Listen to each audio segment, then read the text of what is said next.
आए हैं, हम उसी भाग में आगे जाएंगे। हम निकालेंगे इब्रानियों की पत्री, हिब्रूज चैप्टर 13 और उसकी 9 आयत से हम 16 आयत तक को पढ़ लेंगे।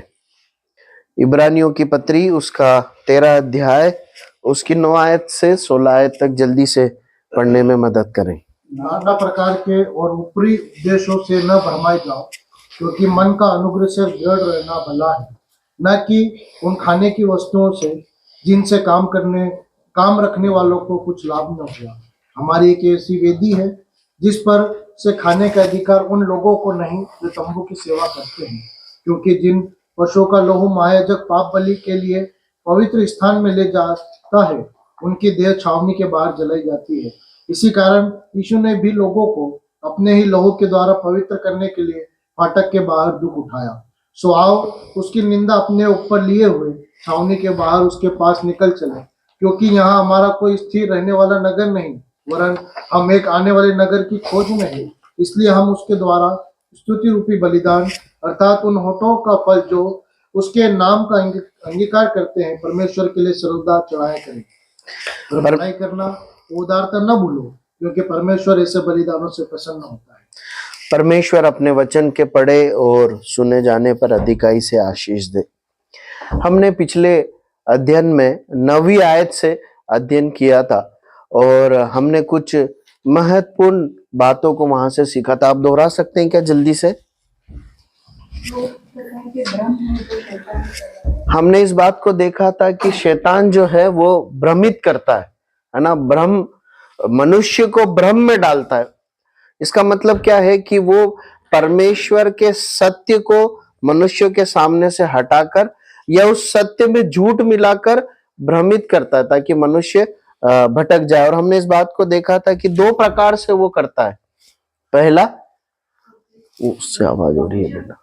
पहली बात कि झूठा संदेश, भ्रम का उपदेश वो सामने रखता है, और दूसरी बात हमने देखी थी कि वो भरमाने वाली, भ्रम में डालने वाली अभिलाषाओं को मनुष्य के सामने रखता है ताकि मनुष्य परमेश्वर से दूर हो जाए, परमेश्वर के राहों से भटक जाए, या फिर लोग सच्चे परमेश्वर को पहचान ना सके, उसके पास ना आ सके।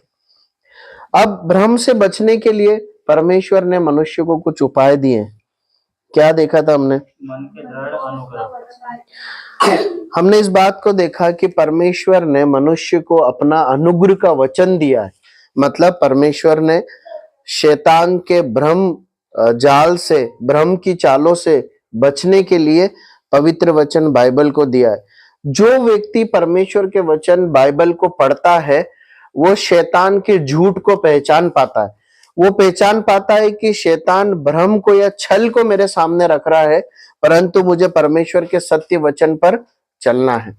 एक व्यक्ति जो नियमित रूप से रोज बाइबल पढ़ता है और उसकी शिक्षाओं को समझकर अपने जीवन में लागू करता है, हम उसके अंदर एक बात को देख पाते हैं, वो परमेश्वर की दृष्टि में क्या सही है और क्या गलत है, कौन सी बात शैतान की ओर से भटकाने के लिए है और कौन सी बात परमेश्वर की दृष्टि में सही है चलने के लिए, इसको पहचान पाता है और उसके अनुसार जीवन जी पाता है। और दूसरी बात हमने देखी थी कि परमेश्वर का अनुग्रह है ना, परमेश्वर का अनुग्रह है। और इस प्रकार हमने देखा था कि परमेश्वर जो अनुग्रह हमें देता है वो सब मनुष्यों के लिए नहीं है, परंतु किसके लिए है? केवल विश्वासियों के लिए, है ना। हमने इस बात को देखा था कि परमेश्वर अनुग्रह देते हैं, पूरी दुनिया को, हर मनुष्य को देना चाहते हैं, पर वो हर मनुष्य के पास है नहीं, वो केवल उसी के पास है जो उस पर विश्वास करते हैं। जिन लोगों ने, जिस भी किसी व्यक्ति ने, चाहे पुरुष हो या स्त्री हो, यदि उसने प्रभु यीशु मसीह को अपना परमेश्वर करके माना है तो परमेश्वर उसे अपना अनुग्रह देते हैं। मतलब इसका मतलब यह है कि जब परमेश्वर अपना अनुग्रह देते हैं, वो व्यक्ति परमेश्वर के सम्मुख खराई से अपना जीवन जी पाएगा।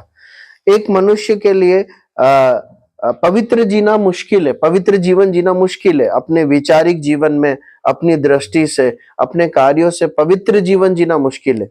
परमेश्वर जो उस पर विश्वास करते हैं उसे अपना अनुग्रह देते हैं ताकि वो पवित्र जीवन जी सके।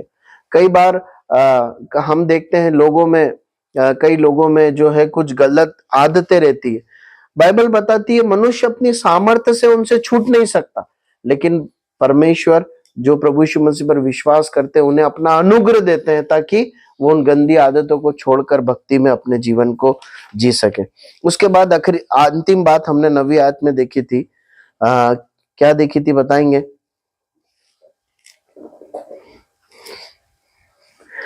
कि धार्मिक कर्मकांड करने मात्र से भक्ति का जीवन नहीं जिया जा सकता, है ना।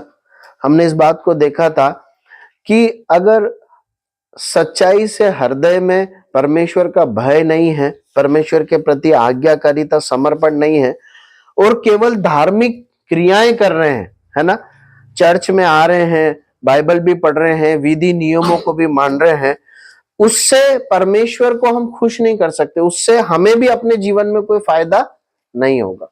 हमने इस बात को देखा था। आज संसार ने जो है, आज संसार में शैतान ने इस झूठी एक भक्ति को मनुष्यों में फैला रखा है। क्या है वो? शैतान ऐसा बोलता है कि ऐसा करो, मतलब इस प्रकार से तुम अपनी धार्मिक गतिविधि करते रहो और कैसा भी जीवन जियो, तुम्हारे मन में क्या है कोई फर्क नहीं पड़ता, बाहर तुम ये सब कर्मकांड कर रहे हो काफी है, और मनुष्य इससे संतुष्ट हो जाता है। इसलिए कई बार हम देखते हैं कि एक व्यक्ति जो धार्मिक कार्यकलापों में जो है व्यस्त है, मतलब वो लगा हुआ है, वो ईश्वर के नाम से कई प्रकार के कर्मकांड कर रहा है, लेकिन जब उसके जीवन में झांकते हैं तो हमें अशुद्धता, पाप, क्रोध, बैर, झगड़ा, बदला लेने का स्वभाव, ये सब दिखाई देता है। ये कहां से आता है? ये शैतान इस प्रकार की एक झूठी भक्ति का भ्रम उसके अंदर डालता है। आज हम 10वीं आयत से आगे की ओर मनन करेंगे।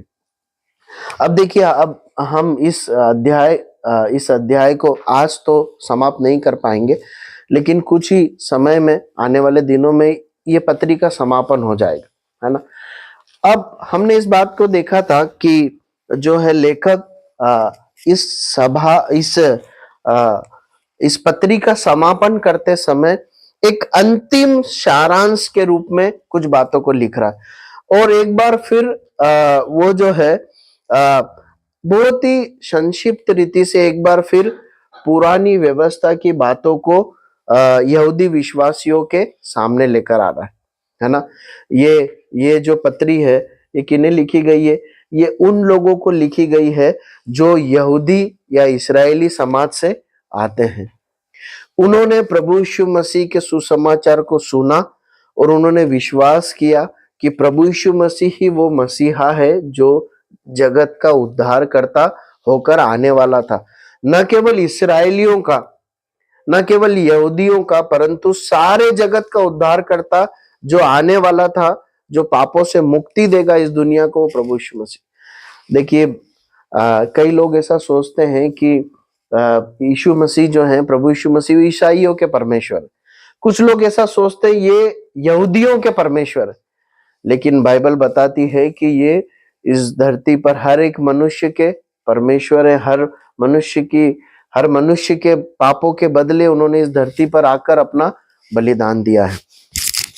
तो इन यहूदी लोगों ने जब इस बात को जाना तो उसमें से कुछ लोगों ने विश्वास किया, और ऐसा एक झुंड बन गया जहां पर लगभग अधिकांश लोग कौन थे? यहूदी, इस्राएली समुदाय से निकले हुए लोग थे। अब इनके सामने सुसमाचार पर विश्वास के साथ आगे बढ़ने का बुलाहट थी, वो चुनौती थी, उनको ये पत्री लिखी गई। अब एक बार फिर लेखक इन अंतिम वाक्यों में पुरानी बातों को तुलना करके, मसीह में तुलना करके सामने रखता है और फिर इस पत्री को समाप्त करता है। मेरी ऐसी इच्छा हुई कि इसलिए कि कई महीनों से हम इसका अध्ययन करते आए हैं, तो जस्ट आपके सामने एक पिक्चर कुछ मैंने लेके आया हूं ढूंढकर, कि आप देख पाए कि पुराने समय में ये जो यहूदी विश्वासी लोग थे किस प्रकार से किया करते थे चीजों को, या इनके सामने दृश्य रूप में क्या चीजें थी, और अब ये प्रभु यीशु मसीह पर विश्वास करते हैं। तो मैं उम्मीद करता हूं कि अभी मैं कुछ चित्रों को आपको दिखा पाऊंगा और सभा के पश्चात आप अपने हाथ में लेके भी इसे देख पाएंगे। अ, ये चित्र थोड़ा सा ब्लैक एंड व्हाइट है, एक चित्र है, पर ये पूरे इस्राएली लोग जब मरुभूमि में थे उसका एक दृश्य है। थोड़ा सा अस्पष्ट है, अगर आप ध्यान से देखेंगे तो ये जो है मिलाप वाला तंबू है, ये पूरा चारों तरफ से बाउंड्री वॉल है और ये आप देख रहे हैं बादल का खंबा है ना, और इसके चारों ओर आप ढेर सारे तंबू देख रहे हैं, आप बाद में देख लीजिएगा, है ना। तो बेसिकली ये मिलाप वाला तंबू है ना, ये मिलाप वाला तंबू इस प्रकार से हुआ करता था, ये वो दृश्य है यहाँ पर। और ये परमेश्वर की उपस्थिति का एहसास है, ये जो परमेश्वर की उपस्थिति बताता था, ये बादल का खंबा और ये जो तंबू है चारों ओर। और आपको याद होगा, आपको अगर ध्यान है तो इस्राएली लोग चारों ओर गोत्र गोत्र करके चारों ओर उसके निवास करते थे। अब इस प्रकार से मिलाप वाला तंबू हुआ करता था, है ना। इसके दो भाग थे, हमने देखा ये पूरा एक एरिया है और इस प्रकार से वहां बलिदान चढ़ाए दे जाते थे। देखिए, मैं ऐसा विश्वास करता हूं कि परमेश्वर के वचन का गहन अध्ययन करने वाले बाइबल पंडितों ने जैसा दिया गया था विवरण बाइबल में, उसके अनुसार इसे बनाने की कोशिश की, है ना। तो मैं ये नहीं कहता कि एग्जैक्ट वैसा ही होगा, पर हमारे समझने में आ जाए इस प्रकार का ये चित्र है। तो आप देखेंगे ये एंट्रेंस गेट है, यहाँ पर ये वेदी है ना, ये हौद है और यहाँ पर बलिदान किए जा रहे हैं। ये एक और दृश्य है जो थोड़ा पास से है, आप इसे देख सकते हैं। अब ये एक महायाजक का भी एक पिक्चर है। ये इस प्रकार से जो महायाजक होता था वो इस प्रकार से वस्त्र धारण करता था। और ये जो मणियां है ना, ये 12 मणि है, इस पे एक मणि पर एक गोत्र के नाम लिखे होते थे। ये सब परमेश्वर ने बताया था, ये वस्त्र कैसे बनेगा, ये सब कुछ, ये ऊपर से नीचे तक जो कुछ भी है ना, ये परमेश्वर ने बताया था। और इस वस्त्र को पहनकर वो कहाँ खड़ा होता था? परमेश्वर के सामने। उसकी छाती के ऊपर इस्राएल के 12 गोत्रों के नाम लिखे होते थे। ये परमेश्वर ने ये सब आज्ञा दी थी कि इस प्रकार से किया करना। और ये वस्त्र एक के बाद एक को ट्रांसफर होते थे, है ना। ऐसा नहीं है पुराने हो गए तो नए सिल लिए, वैसा नहीं, है ना। ये ट्रांसफर होते थे। और ये देखिए, ये हौद है, उसका विवरण बहुत कम आया है, लेकिन इसमें जो याजक लोग रहते थे अपने हाथ और पैरों को धोया करते थे, है ना। वो आपको इस वाले पिक्चर में जो हौद दिख रहा है, यहाँ पर जो आप ये वेदी के बाद जो आप तंबू के अंदर जाने से पहले जो बर्तन देख रहे हैं वो ये हौद है वो, ठीक है। तो और ये वेदी है जहां पर ये आंख जलती हुई आपको दिख रही है ना, वो ये है, ठीक है। ये सब परमेश्वर ने जैसा बोला था वैसा ही बना है। मतलब ये सोने से मड़ा हुआ है, इसके अंदर बबूल की लकड़ी के डंडे हैं। हमारा सब्जेक्ट वो नहीं है, इसलिए हम उसकी ओर नहीं जा रहे हैं। अब ये देखिए, ये परम पवित्र स्थान का एक दृश्य है। यहाँ पर कौन कौन जाते थे? कोई नहीं जा सकता था, है ना। महायाजक ही, जिसका तस्वीर हमने देखी, जिसका तस्वीर मतलब काल्पनिक तस्वीर है वो व्यक्ति की, तो वो जाते थे और वर्ष में एक बार जाते थे। ये वो स्थान है, ठीक है। यहाँ पर कुछ बातें हुआ करती थी, अभी उनका वर्णन नहीं कर रहे हैं। इस प्रकार से वो जाते थे और उसके अंदर जो वस्तुएं होती थी उनके कुछ चित्र हैं। ये वाचा का संदूक है ना। इस प्रकार से परमेश्वर ने परमेश्वर के लोगों को बुद्धि दी, इस प्रकार से उसको दृश्य रूप में दिया गया। और इस प्रकार से देखिए, ये दीपक है ना। और ये कुछ इस प्रकार से ये एक और बलिदान का एक दृश्य है। और ये कुछ परम पवित्र स्थान में पाए जाने वाली बातें हैं, वस्तुएं हैं जो हमने देखी। तो ये सब बताने का उद्देश्य ये था कि मुझे एक बात बताइए, जब आप देख रहे थे, जो भी दिखाई दिया इतनी दूर से, आपको कैसा मन में फील आ रहा, मतलब आपके लिए जिज्ञासा थी या नहीं थी, ये पूछना चाह रहा हूं मैं। आप सोचिए कि ये यहूदी विश्वासी लोग, इनके पूर्वज यही करते आए हैं। आप समझ रहे हैं, ये सब विधि नियम करते आ रहे हैं। अभी इनके इनके सामने जो इन्हें बरगलाना चाहते हैं, जो इन्हें भ्रम में डालना चाहते हैं, वो शायद इस प्रकार भी कहते होंगे कि ये जो करते आ रहे तो फिर क्या ये झूठ था। आप समझ रहे हैं, कई बार क्या होता है, किसी किसी को दबाने के लिए चालबाजी से भी बातों का उपयोग किया जाता है। ये बोलने की जगह, उसकी सच्चाई को तुलना करने की जगह, ये बोलना ज्यादा आसान है भ्रम में डालने के लिए कि ये सब झूठ था क्या जो अब तुम इसमें से निकल गए। लेखक क्या बता रहा है, क्या इब्रानियों की पत्री में लेखक ने इन सभी बलिदानों, विधि, नियमों को झूठा बताया है क्या? नहीं, है ना, झूठा नहीं बताया। उसने बताया कि ये सारी बातें, ये बलिदान, ये विधि, ये नियम, ये पूरे सारी बातें परमेश्वर के द्वारा दी गई, मूसा के द्वारा, मूसा के माध्यम से प्रजा के पास पहुंची, इसराइलियों के पास पहुंची। ये बिल्कुल सही है, परंतु ये एक समय अंतराल के लिए दी गई, एक निश्चित समय के लिए दी गई, और ये सब बातें प्रभु यीशु मसीह की ओर लेकर आती है। ये महायाजक हमें प्रभु यीशु मसीह की याद दिलाता है, ये विधि हमें प्रभु यीशु मसीह की याद दिलाती है, ये बलिदान हमें प्रभु यीशु मसीह की याद दिलाती है। लेखक इस बात को बताता है अच्छे से तुलना करके बार बार कि ये सारी बातें छाया मात्र थी। ये सत्य है लेकिन ये छाया मात्र है। ये प्रभु यीशु मसीह के आगमन तक के लिए रखी गई, और ये सारे बलिदान प्रभु यीशु मसीह के बलिदान में पूरे हो गए। ये सारी महायाजकीय सेवा, विधि, नियम प्रभु यीशु मसीह के बलिदान में, हमारा जो स्वर्गीय महायाजक है उसमें पूरे किए गए। अब देखिए, हम 10वीं आयत को पढ़ते हैं। वहां पर लिखा है, हमारी एक ऐसी वेदी है जिस पर से खाने का अधिकार उन लोगों को नहीं जो तंबू की सेवा करते। अब देखिए, लेखक है ना, बड़े, क्या बोलना चाहिए, बड़े बोल्डली, बहुत सामर्थ्य के साथ इन लोगों को कुछ बोल रहा है। हमारी भी वेदी है ना। पुराने समय में वेदी होती थी, देखा ना हमने, क्या करते थे उस पे, ये वेदी है ना। क्या होता था उस समय पे, पुराने समय में बलिदानों को चढ़ाया जाता था परमेश्वर के सम्मुख। अब ये जो है लेखक बता रहा है कि हमारी भी एक वेदी। तो हमारी वेदी कौन है, क्या है हमारी वेदी? प्रभु यीशु मसीह हमारी वेदी है ना। प्रभु यीशु मसीह हमारे लिए क्रूस पर मरा, प्रभु यीशु मसीह हमारी वेदी है।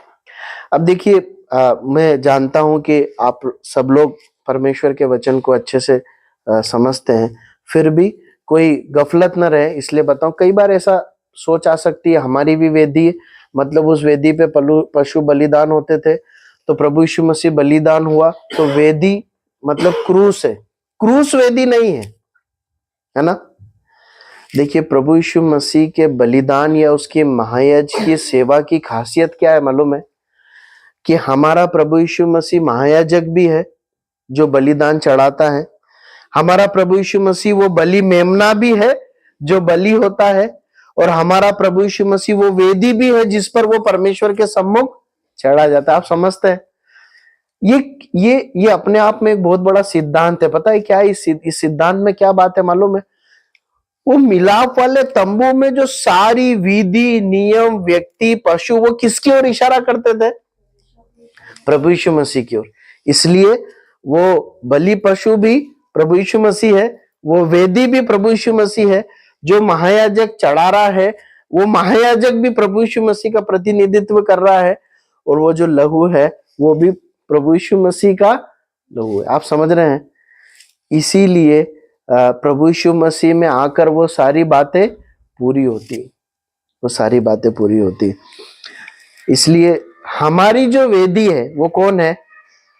प्रभु यीशु मसीह। आज परमेश्वर के सम्मुख हम आखिरी उन आयतों में आएंगे जहां पर बलिदान के विषय में लिखा गया है। आप उसे पढ़िए, पढ़ लीजिए, हम उसे बाद में और देखेंगे। 15वां आयत पढ़ी। इसलिए हम उसके द्वारा स्तुति रूपी बलिदान अर्थात उन होठों का फल जो उसके नाम का अंगीकार करते हैं परमेश्वर के लिए सर्वदा चढ़ाए करें। अब देखिए, हम जो बलिदान चढ़ाते हैं किसके द्वारा चढ़ाते हैं? परमेश्वर को चढ़ाते हैं। किसके द्वारा? प्रभु यीशु मसीह के द्वारा। आप समझ रहे हैं, उस समय पे बलिदान वेदी पर रखकर किसके लिए चढ़ाए जाते थे? परमेश्वर के लिए। तो आप समझ रहे हैं अभी, अब हमारे पास एक वेदी है। वो क्या है? वो प्रभु यीशु मसीह हमारी वेदी है। अब हम हमारी सारी सेवा या हमारा धन्यवाद बलिदान, चाहे होठों के द्वारा हो चाहे कार्यों के द्वारा, हम प्रभु यीशु मसीह के माध्यम से परमेश्वर को चढ़ाते हैं। देखिए, दुनिया परमेश्वर को पाना चाहती है। तो परमेश्वर बताता है, मुझे पाना है तो तुम्हें प्रभु यीशु मसीह को अपनाना होगा। मेरे पास आने का सीधा कोई मार्ग नहीं है, एक मार्ग है, वो प्रभु यीशु मसीह। इसलिए इस संसार को इस बात को पहचानना होगा कि यदि सच्चे परमेश्वर के पास पहुंचना है, यदि सच्चे परमेश्वर की भक्ति करना है, तो प्रभु यीशु मसीह की भक्ति करनी होगी, उस पर विश्वास करना होगा, उसकी सेवा करनी होगी। तो हम 10वीं आयत में इस बात को देखते हैं कि हमारी भी वेदी है। पुराने समय में भौतिक रीति से वस्तु के रूप में एक वेदी थी, परंतु अब हमारे पास आत्मिक रीति से प्रभु यीशु मसीह है और वो हमारी वेदी है। अब आगे क्या लिखता है, पढ़िए 10वीं आयत को पूरा पढ़ लीजिए। हमारी एक ऐसी वेदी है जिस पर से खाने का अधिकार उन लोगों को नहीं जो तंबू की सेवा करते हैं। ठीक है। अब पुराने समय में क्या होता था कि जो लोग याजक की सेवा किया करते थे, मतलब वो जो बलिदान चढ़ाते थे और जो वेदी पे जो हिस्सा परमेश्वर के सम्मुख वहां जलाया जाना था वो जलाते थे। उसके बाद जो बातें बचती थी, जो भाग बचता था, वो किसका होता था? वो याजक का हुआ करता था। ठीक है, कुछ आयतों को जल्दी से लिखिए और जिन्हें मिलता है वो पढ़िए। सारी आयत शायद पढ़ ना पाए, पर फिर भी पढ़ना तो होगा। जल्दी पढ़िए। 1 कुरिन्थियों 10 का 18, 1 कुरिन्थियों 9 का 13, 1 कुरिन्थियों 10 का 18, 1 कुरिन्थियों 9 का 13। जल्दी पढ़ी। जो शरीर के भाव से इस्राएली है उनको देखो, क्या बलिदानों के खाने वाले वेदी के सहभागी नहीं? जो शारीरिक रीति से इस्राएली है, देखो, क्या जब वो बलिदानों में से खाते हैं, जो बलिदान चढ़ाए जाते थे उसमें से जो भाग बचता था वो उनका भाग ठहरता था, वो उसको खाते थे। तो वो खाकर वो अपनी सहभागिता बताते थे उस बलिदान के प्रति। ठीक है, अब अगला पढ़ लीजिए। क्या तुम नहीं जानते कि जो पवित्र वस्तुओं की सेवा करते हैं वे मंदिर में से खाते हैं, और जो वेदी की सेवा करते हैं वे वेदी के साथ भागी होते हैं? जो वेदी की सेवा करते हैं वो वेदी के साथ भागी होते हैं। 1 कुरिन्थियों 10 का 18, 1 कुरिन्थियों 9 का 13। अब देखिए, लेवी व्यवस्था में आइए। लेवी व्यवस्था 7 उसका 6 आयत। लेवी व्यवस्था 7 और 6 और 6 का 18 और 29। आप 7 और 6 पढ़ लीजिए। लेवी व्यवस्था 7 का 6 पढ़ लीजिए। याजकों में के सब पुरुष उसमें से खा सकते हैं, वही किसी पवित्र स्थानों में खाया जाए, क्योंकि वह परम पवित्र है। हाँ, ये क्या निर्देश दिया गया है? उन बलिदानों में से याजक लोग खा सकते हैं। केवल उसको सेवा करने वाला, उस बलिदान को चढ़ाने वाला और जो याजक गण हुआ करते थे, मतलब जो चढ़ा रहा है ये वो, और याजकों का जो समाज है, मतलब हारून के जो वंशज लोग हैं, वो उसमें से खा सकते हैं, और कोई नहीं खा सकता। पढ़िए लेवी व्यवस्था 22 का 10 से पढ़ना आरंभ कीजिए। लेवी व्यवस्था 22वां अध्याय 10 आयत से आगे। पराये कुल का जन किसी पवित्र वस्तु को न खाने पाए, चाहे वह याजक का पाहुन हो वह मजदूर हो, तो भी वो कोई पवित्र वस्तु न खाए। आप समझ रहे हैं, याजक का पाहुन और मजदूर भी नहीं खा सकता, उसका याजक होना, हारून के घराने का होना जरूरी है। आगे पढ़िए। यदि याजक किसी प्राणी को रुपया देकर मोल ले तो वह प्राणी उसमें से खा सकता है, और जो याजक के घर में उत्पन्न हुए हो वे भी उसके भोजन में से खाए। और यदि याजक की बेटी कुल के किसी पुरुष से ब्याही गई हो तो वह भेंट की हुई पवित्र वस्तुओं में से न खाए। बस काफी है। देखिए आप बाद में घर जाके जरूर पढ़ना, अगर आपको उसको सीखने की इच्छा है तो उसमें दिया है कि अगर वो कुल से बाहर उसने ब्याह कर लिया तो अब वो उसमें से नहीं खा पाएगी, है ना। मतलब कौन खा सकता है? केवल याजक, कुछ विशेष लोग हैं ये। बलिदान चढ़ाने वाला चाहे एक या दो याजक हो, परंतु हारून के घराने के जो लोग हैं, याजक गण है, वो खा सकते हैं। ठीक है, समझ रहे हैं आप बात। अब यहाँ पर इब्रानियों की पत्री में लेखक क्या बोलता है, जिस प्रकार से खाने का अधिकार उन लोगों को नहीं, हमारी भी एक ऐसी वेदी है जिस पर से खाने का अधिकार उन लोगों को नहीं जो तंबू की सेवा करते हैं। अब देखिए लेखक एक तुलना करके बता रहा है कि जैसे पुराने समय में होता था कि उस वेदी में से केवल वही लोग खा सकते थे जो याजक के घराने के थे, अब बाहर का कोई नहीं खा सकता था। ठीक उसी प्रकार हमारी वेदी है। हमारी वेदी कौन है? प्रभु यीशु मसीह। अब प्रभु यीशु मसीह रूपी वेदी, प्रभु यीशु मसीह रूपी बलिदान, उसके द्वारा जो आशीषें हैं वो केवल उन्हीं को मिल सकती है जो मसीह यीशु रूपी वेदी से जुड़ा हुआ है। आप समझ रहे हैं? लेखक इन यहूदी विश्वासियों को बोल रहा है कि तुम बिल्कुल निराश मत हो कि उनके पास वेदी, उनके पास बलिदान की विधि नियम है।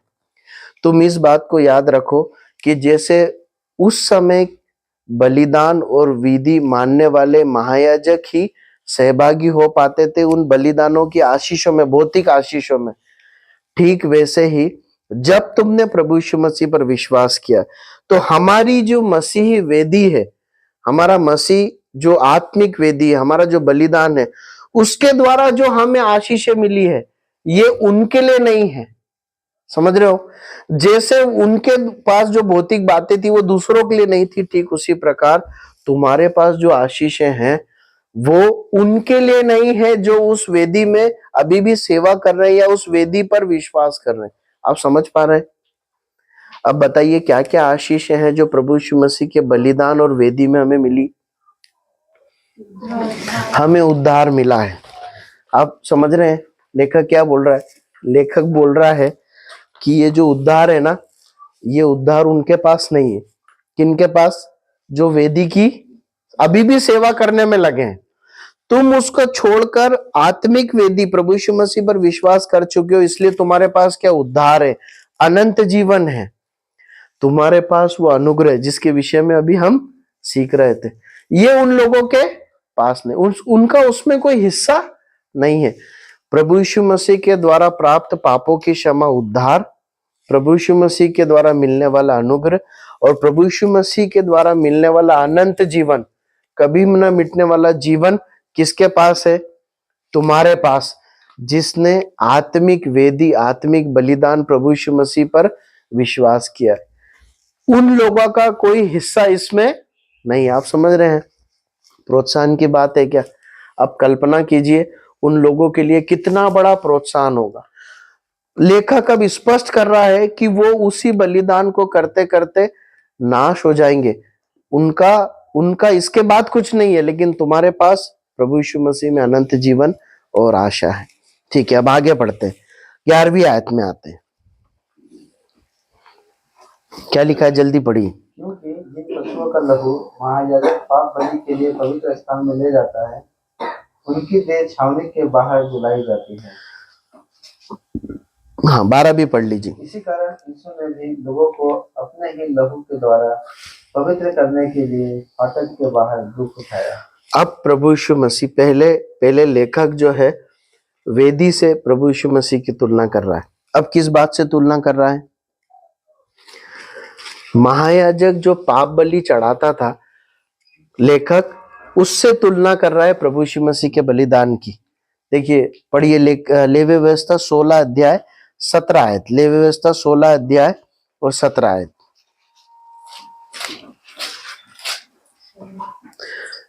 लेवी व्यवस्था, हाँ, प्रायश्चित करने के लिए पवित्र स्थान में प्रवेश करे, 27, माफ कीजिए 16 अध्याय 27वीं आयत 27। और पाप बलि का बछड़ा और पाप बलि का बकरा भी, जिनका लोहू पवित्र स्थान में प्रायश्चित करने के लिए पहुंचाए जाए, वे दोनों छावनी से बाहर पहुंचाए जाए और उनका चमड़ा, मांस और गोबर आग में जला दिया जाए। देखिए यहाँ पर लिखा है पाप बलि की व्यवस्था। अगर आप ऊपर के भाग से पढ़ते हुए आएंगे ना, तो दो प्रकार से लिखा है। एक अजाजेल का बकरा है जिस पर हाथ रखे जाएंगे और वो जंगल में छोड़ दिया जाएगा। यहाँ पर लिखा है इनको बलिदान किया जाएगा और इनकी देह कहाँ जलाना है? छावनी के बाहर जलना है। मतलब इनकी देह वेदी पे नहीं जला जाएगी। कहाँ जला जाएगी? छावनी के बाहर। इसका मतलब ये है कि ये जो एरिया है ना, इसके बाहर वो जलाई जाएगी। आप समझ रहे हैं? सरल है ना समझने के लिए। पाप बलि को जब चढ़ाया जाता था, ये इस भाग को जो तुलना किया गया है उस हिस्से से किया गया है जहां पर बलिदान दिया गया है, लेकिन उसकी देह वेदी पे नहीं जलाई गई। स्पष्ट है। उसको खाया भी नहीं गया है ना। उसको कहाँ जलाया गया है? बाहर जलाया गया। अब लेखक बोलता है ठीक उसी प्रकार प्रभु यीशु मसीह हमारे पापों को लेकर छावनी के बाहर बलिदान हुआ। पढ़िए यूहन्ना का सुसमाचार 19 अध्याय 17 आयत।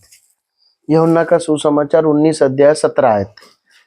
John gospel chapter 19 verse 17। पढ़िए जल्दी से। तब वे यीशु को ले गए और वह अपना क्रूस उठाए हुए उस स्थान तक बाहर गया जो खोपड़ी का स्थान कहलाता है और इब्रानी में गुलगुता। यरूशलेम के से बाहर है ना, लिखा है कि वो क्रूस उठाए हुए बाहर गया है ना। छावनी के बाहर अपने लोगों के पापों को लेकर वो छावनी के बाहर गया है। लेखक तुलना कर रहा है। लेखक यहूदी विश्वासियों को बता रहा है कि जैसे उस समय पर पापों के बदले परमेश्वर ने एक निवारण दिया था।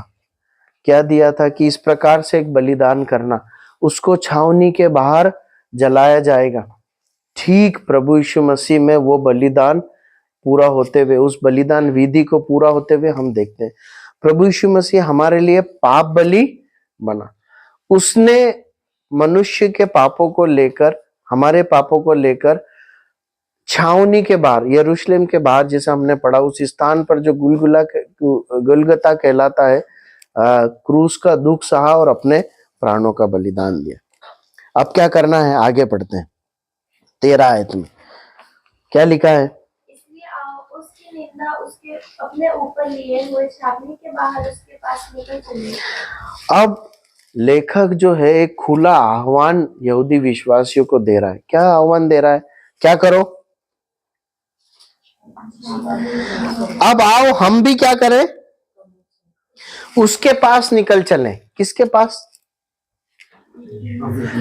प्रभु यीशु मसीह के पास। प्रभु यीशु मसीह कहाँ है? छावनी के अंदर है कि बाहर है? बाहर है। लेखक यहूदी विश्वासियों को आह्वान दे रहा है कि अब आओ तुम भी बाहर निकल चलो। इन विधि, नियम, इन व्यवस्था की बातों से अब पूरी रीति से अपने आप को अलग कर लो। एक बड़ा अलगाव का आह्वान है ये कि आओ अब अपने आप को इन सब बातों से बाहर कर लो। और किसके पास लिए चले? मसीह के पास। और वहां पर ऐसा लिखा है कि उसकी निंदा अपने ऊपर लिए चले। अब इसका क्या मतलब है? देखिए इसका सरल अर्थ पता है क्या है? जब प्रभु यीशु मसीह ने अपना बलिदान दिया यरूशलेम के बाहर, बहुत तारीफ मिली प्रभु यीशु मसीह को, प्रशंसा मिली। क्या मिला? अपमान, निंदा मिली, है ना। लेखक बता रहा है कि जिस प्रभु यीशु मसीह ने इन व्यवस्था की सारी बातों को अपने अंदर पूरा किया, जिस प्रभु यीशु मसीह ने उस बलिदान को अपनी देह में पूरा किया, क्या मिला?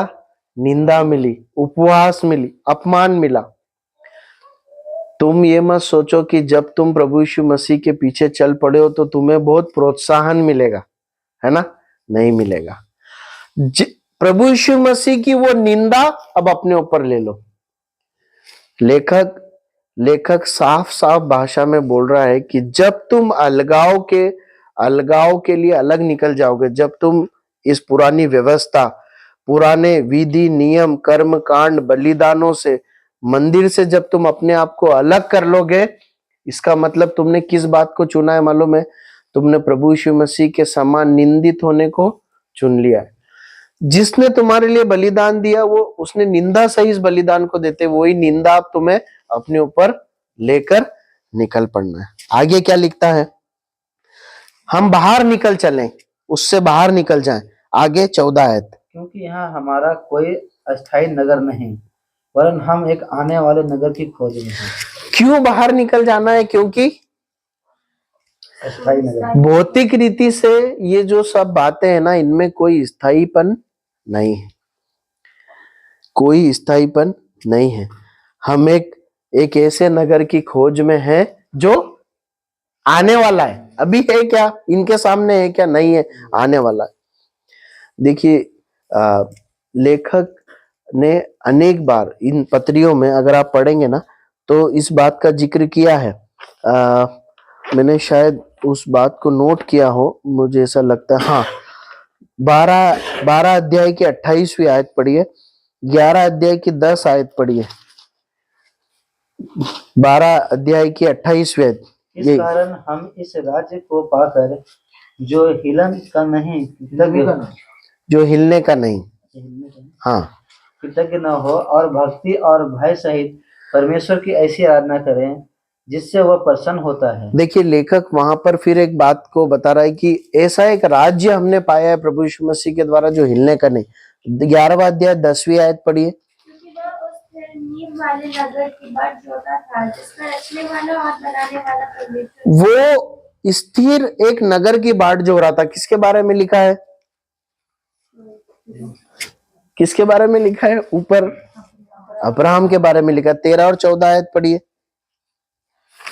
ये सब विश्वासी की दशा में मरे और उन्होंने प्रतिज्ञा की हुई वस्तुएं नहीं पाई, पर उन्होंने दूर से देखकर आनंदित हुए और मान लिया कि हम पृथ्वी पर परदेशी और बाहरी हैं। देखिए, बाइबल में जिन जिन लोगों ने परमेश्वर को सच में पहचाना है, बाइबल के परमेश्वर को जिसने सच में पहचाना है, जिसका संबंध उनसे जुड़ा हुआ रहा है, उन्होंने इस बात को समझ लिया कि परमेश्वर ने हमें इस धरती पर भौतिक आशीषों के लिए नहीं बुलाया है ना।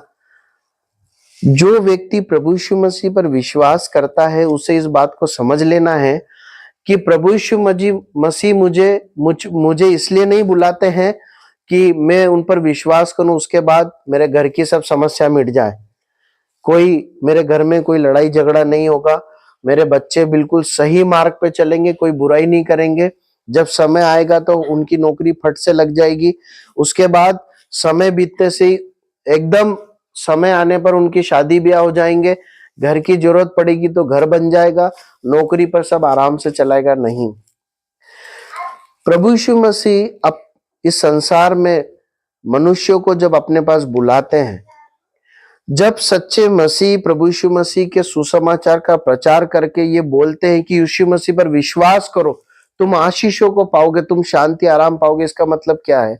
इसका मतलब भौतिक आशीषों से नहीं है, पैसा रोटी कपड़ा मकान से नहीं है, परंतु पाप क्षमा से है। बाइबल बताती है प्रभु यीशु मसीह पर विश्वास करने वाला व्यक्ति, चाहे अमीर और गरीब, वो पापों से क्षमादान पाएगा, वो अपने हृदय में चैन और शांति पाएगा। और वो कौन सी आशीष पाएगा? जो आत्मिक आशीष है, जो उसे इस धरती पर का जीवन नहीं परंतु इससे बढ़कर अनंत जीवन देता है। लेखक इस बात को बताता है कि हम जो है ऐसे एक नगर की खोज में है जो आने वाला है। प्रभु सहायता करे। अब लेखक अंतिम कुछ बातों को लिखता है। क्या लिखता है? पढ़िए 15 और 16 आयत पढ़िए। इसलिए हम उसके द्वारा स्तुति रूपी बलिदान अर्थात उन ओटों का फल जो उसके नाम का अंगीकार करते हैं, परमेश्वर के लिए सर्वदा चढ़ाया करें, पर भलाई करना और उदारता न भूलो, क्योंकि परमेश्वर ऐसे बलिदानों से प्रसन्न होता है। अब देखिए, लेखक इन यहूदी विश्वासियों को दो प्रकार के बलिदान चढ़ाने के लिए प्रोत्साहित करता है, जिससे सच में परमेश्वर प्रसन्न होता है। लेखक कहता है कि तुम पुराने समय में भी बलिदान चढ़ाया करते थे, अब उसमें से निकल के आ गए, तो अभी ऐसा नहीं है हाथ पे हाथ रख के बैठे रहने का समय नहीं है। तुम उनमें से निकलकर बाहर आ गए, अब मसीह यीशु के पीछे चल रहे हो और स्वर्गीय देश, स्वर्गीय नगर का इंतजार कर रहे हो, उसकी ओर बढ़ रहे हो, है ना, अनंत जीवन पाने की ओर बढ़ रहे हो। तो ये यात्रा का जो ये समय है ना, ये समय क्या करना है, बलिदान चढ़ाने, है ना। इस्राएली लोग बलिदान चढ़ाते जब कनान देश की यात्रा में, है ना, वो ये सब विधि नियम उस दौरान उनको मानने थे। लेखक कहता है तुम्हें दो प्रकार के बलिदान चढ़ाने। पहला बलिदान कैसा है मालूम है, होठों का फल। वहां पर लिखा है हम उसके द्वारा, मतलब प्रभु यीशु मसीह के द्वारा, प्रभु यीशु मसीह के नाम में, इसीलिए हम प्रार्थना करते तो क्या बोलते हैं, प्रभु यीशु मसीह के नाम में। और आपने ध्यान दिया होगा हम आराधना भी करते हैं तब भी क्या बोलते हैं, प्रभु यीशु मसीह के नाम में हम चढ़ाते हैं। हम क्यों बोलते हैं, क्योंकि प्रभु यीशु मसीह के द्वारा हम अपनी धन्यवाद की भेंटों को या प्रार्थना को प्रभु यीशु मसीह के सम्मुख, परमेश्वर पिता के सम्मुख रखते हैं। यहाँ पर क्या लिखा है, इसलिए हम उसके द्वारा स्तुति रूपी बलिदान। अब स्तुति रूपी बलिदान कैसे चढ़ाया जाएगा, होठों के द्वारा। किन होठों के द्वारा, उन होठों के द्वारा जो प्रभु यीशु मसीह, क्या लिखा पढ़िए वहां पर, जो उसके नाम का अंगीकार करते हैं। देखिए, परमेश्वर के लिए महिमा, धन्यवाद, स्तुति के गीत कौन गा सकता है, और परमेश्वर को वो ग्रहण होगा जिसके होठों में किसका अंगीकार हो, प्रभु यीशु मसीह का अंगीकार हो। जो होठ प्रभु यीशु मसीह का अंगीकार करते हैं, प्रभु यीशु मसीह परमेश्वर है, प्रभु यीशु मसीह अनेक ईश्वरों में से एक ईश्वर नहीं परंतु एकमात्र परमेश्वर है। जो होठ ये अंगीकार करते हैं, उन होठों से जब स्तुति, धन्यवाद निकलती है, वो परमेश्वर को ग्रहण योग्य होती। जो अपने जीवन को, जो अपने होठों से प्रतिदिन जीते हैं इस अंगीकार के साथ कि मैं प्रभु यीशु मसीह का शिष्य हूं, उसकी आज्ञाकारिता में जीऊंगा, उन होठों का धन्यवाद, उन होठों से निकलने वाले शब्द आराधना में, स्तुति, धन्यवाद में परमेश्वर को ग्रहण योग्य होते हैं। वहां ऐसा लिखा है हमें ऐसे होठों के बलिदान को चढ़ाना। देखिए, इसलिए जब हम प्रार्थना में इकट्ठे होते हैं, जब हम आराधना के लिए इकट्ठे होते हैं, मैं इस भाग के द्वारा आप सभी को प्रोत्साहित करना चाहता हूं कि आप अपने घरों में बहनें लोग हैं, भाई लोग हैं, बच्चे हैं, जब आप अपने घर में अकेले होते हैं तब भी आप होठ खोलकर धन्यवाद बोलिए। आपके मन में कभी कुछ विचार आते हैं परमेश्वर के लिए, तो आप मुंह खोल के थोड़ा बोलिए, प्रभु आपकी, अकेले कोई नहीं सुन रहा पर आप बोलिए इतनी जोर से कि आपके कान में आवाज जाए, प्रभु आपकी स्तुति हो, प्रभु आपका धन्यवाद, प्रभु धन्यवाद आपने ऐसा किया, प्रभु आपकी महिमा हो। आप ऐसा करके देखिए, आपको कितना आनंद मिलेगा। ये भेंट परमेश्वर चाहता है। फिर जब हम पारिवारिक प्रार्थना में बैठते हैं, धन्यवाद दीजिए, प्रभु की स्तुति कीजिए। फिर जब हम कलीसिया में एकत्रित होते हैं, हम आराधना के समय में थोड़े शब्दों में लेकिन जरूर से अपना मुंह खोलकर परमेश्वर की क्या कीजिए, आराधना कीजिए। वहां पर लिखा है इसलिए हम उसके द्वारा स्तुति रूपी बलिदान अर्थात उन होठों का फल जो उसके नाम का अंगीकार करते परमेश्वर के लिए सर्वदा चढ़ाया करें।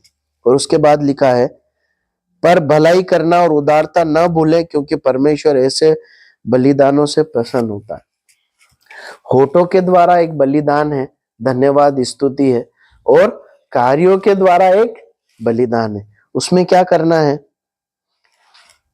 भलाई करना और उदारता करना। भलाई करना मतलब क्या है, भलाई करना मतलब बुराई का ऑपोजिट भलाई। हाँ, बुराई का अपोजिट है भलाई। देखिए, अच्छे काम करना से ये बोलना सही है कि सही काम करना, आप समझ रहे हैं? अच्छे काम करना थोड़ा सा एक वेग स्टेटमेंट है। मैंने एक बात को सीखा था कि अच्छा बाद में चाहकर गलत हो सकता है ना, लेकिन यदि हम सही करें तो वो बाद में जाके 100% अच्छा होगा। एक प्रभु के दास है जो गिटार बजाते हैं, बहुत देशों में गए, सबसे जिन्होंने वर्ल्ड रिकॉर्ड बनाया है, उनका नाम क्या है? हाँ, बेनी प्रसाद उनका नाम है। शायद उनकी गवाही में मैंने ऐसा सुना था कि जो है जब वो स्कूल शिक्षा में थे तो पढ़ाई में बहुत कमजोर थे और उन्होंने एक बार ऐसी उम्मीद करी, उनकी गवाही में मैंने ऐसा सुना है कि उन्होंने ऐसा उम्मीद करी कि उनके टीचर उनकी हेल्प करें, मतलब कुछ ऐसी हेल्प जिससे वो पास हो जाए। तो वो ऐसा सोचते थे कि अगर वो ऐसा करेंगे तो मेरे लिए एक अच्छा कार्य करेंगे, लेकिन बरसों बीत गए, उन्होंने अपनी पढ़ाई पूरी नहीं कर पाए। आप उनकी गवाही अलग से सुन लेना। लेकिन आज जब वो गवाही ये देते हैं तो ये बोलते हैं कि उन्होंने मेरे साथ अच्छा नहीं किया परंतु मेरे साथ सही किया, क्योंकि उसके बाद जो जो घटनाक्रम हुए उसके कारण मैं प्रभु यीशु मसीह पर विश्वास कर पाया। आप समझ रहे हैं? अगर वो गलत तरीके से मेरा सपोर्ट करते तो शायद मैं एक कक्षा आगे बढ़ जाता, पर मेरा जीवन किसी और दिशा में होता। तो हमें सही करना है। जब ऐसा लिखा है कि भलाई करें, मतलब हम अपने विश्वासी भाई बहनों की जो सही मदद कर सकते हैं, परमेश्वर की दृष्टि में नियम कानून के अनुसार जो सही है हमें वो करना है, न केवल विश्वासी भाई बहनों का परंतु दूसरों का भी।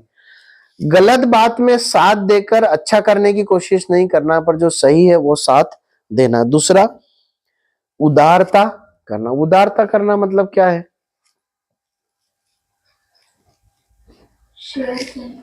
शेयर करना। उदारता से शेयर करना मतलब जरूरतों के साथ मदद। हाँ, मतलब थोड़ा और बढ़ चढ़ कर करना, उदार होके करना, है ना, दिल खोल कर करना, है ना। मतलब अगर हमें 1 रुपए मदद करने की ताकत है तो थोड़ा सा दिल खोलकर 1.25 रुपए की मदद करने के एग्जाम्पल ये है ना। उदारपन दिखाना मतलब अपने मन, किसी की मदद करने के लिए अपने आप को रोक नहीं लेना परंतु खुलकर मदद करना। देखिए यहाँ पर लिखा है कि ये परमेश्वर के सम्मुख एक आत्मिक बलिदान के समान है, लोगों की भलाई करना और उदारता से देना, किसी भी प्रकार से भी सेवा करना।